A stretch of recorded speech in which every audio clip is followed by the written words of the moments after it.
안녕하세요. 책.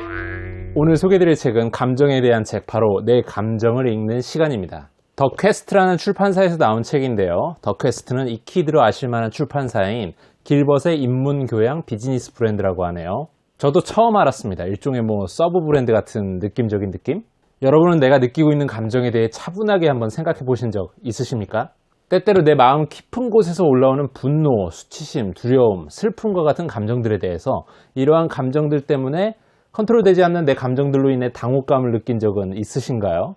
책을 좋아하는 저로서는 최근에 출판계 동향만 보더라도 심리를 다룬, 감정을 다룬, 자존감을 다룬 책들이 독자들에게 많은 인기를 끌고 있다는 것을 알 수가 있었는데요. 또한 상처받은 마음을 위로받고 싶은 독자들에게 담담한 격려를 보내주는 책들이 굉장히 많이 쏟아져 나오는 것도 최근의 트렌드임을 알 수가 있었습니다. 그런데 이 책, 내 감정을 읽는 시간은 조금 다르게 독특하게 느껴진 것이 바로 감정을 구체적으로 알아차리면 감정 경험에 변화가 일어날 수 있다는 리사 펠드먼 베럿의 정서구조론에 토대를 둔 책이라는 것입니다. 무턱대고 괜찮아, 너 잘못이 아니야, 자존감을 채워야 해, 너도 할 수 있어 식의 위로가 아닌, 자신이 느끼는 감정이 무엇인지 보다 명확하게 인지하게 되면 그로부터 변화가 시작될 수 있다는 내용, 그리고 그로 인한 변화는 단순한 생각이 아닌 지금 하는 행동이 중요하다는 일본 정신분석가 모라타 쇼마의 모리타 치료에 근거한 이 책은 읽기에도 너무 재밌었습니다. 영화 매트릭스 기억나시나요? 모피어스가 주인공 네오에게 파란 알약을 선택할 것인지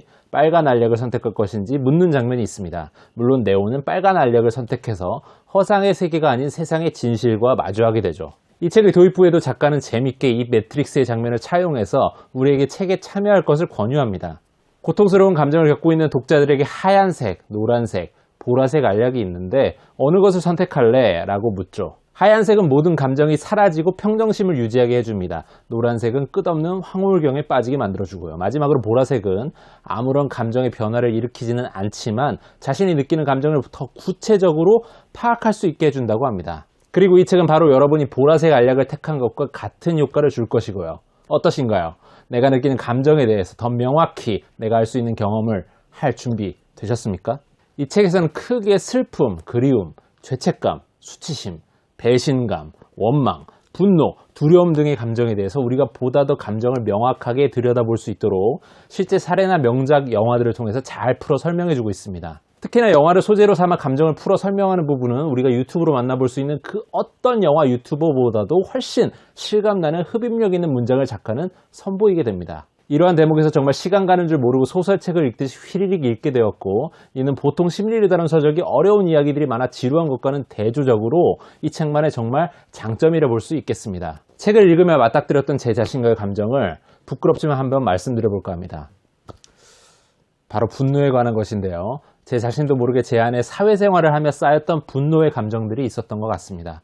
그래서 가끔 정말 사소한 일에 그렇게 쌓인 분노가 폭발하며 이유 모를 화를 내는 상황들이 있었고, 이로 인해 아내와 다투는 일도 있었습니다. 여기저기서 분노를 참느라고 빵빵해진 풍선은 주차장에서 교통정리를 하고 있는 주차 요원 앞에서 터지거나, 하필이면 편의점 계산대의 직원 또는 PC방 알바생과 같이 아무런 상관이 없는 약자 앞에서 터지기도 합니다.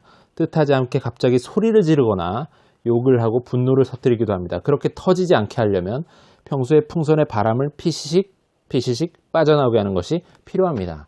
이 대목을 읽고서 갑자기 부끄러워졌습니다. 내 안에 쌓인 알 수 없는 분노를 관리하지 못해 가끔 타인에게 아픔을 준 게 아닌가 싶어서 말이죠. 내 감정을 내가 의식하고 바라봤다면 관리할 수 있었던 부분이었죠. 이렇게 내가 느끼는 감정에 대한 파악, 내 감정을 한번 진지하게 바라보고 그것이 어떠한 감정에 속하는지에 대해 의식하는 것만으로도 정서가 조절되는 경험을 하실 수 있을 겁니다. 또한 책에서 언급되는 슬픔, 배신감, 원망, 두려움과 같은 감정은 어찌 보면 좀 모호한 측면 혹은 중첩되는 감정들 속에서 속가내어 파악하기 어려운 측면이 있습니다. 이것을 보다 분명하게 인식하기 위해서 책에서 보여주는 대로 서사적인 관점에서 사례를 중심으로 파악해보는 것, 그리고 그 파악된 사례와 비교하여 내 감정을 분별해보는 이러한 비교적 관점이 유용하다는 것을 알게 될 것이고, 이러한 이유로 이 책은 가치가 있다고 말할 수 있을 것입니다. 사람은 누구나 다양한 감정을 가지고 살아가고 이 사회의 구성원으로 여러 감정들의 틈바구니에서 공격받기도 하고 공격하기도 하면서 감정을 소모하고 있습니다. 보다 더 건강하게 나 자신을 가꾸고 내가 사랑하는 사람들에게도 좋은 영향을 주기 위해서라도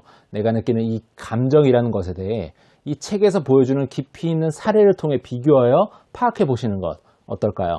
베스트셀러 소설책을 읽는 것 못지않게 흥미있게 읽을 수 있으면서도 내 자신의 내면에 남는 것이 많게끔 만들어주는 책, 바로 내 감정을 읽는 시간입니다. 일독을 한번 권해드립니다. 오늘 리뷰는 여기까지입니다. 끝까지 봐주셔서 감사드리고요. 도움이 되셨다면 구독 한번 꾹 눌러주세요. 그럼 오늘도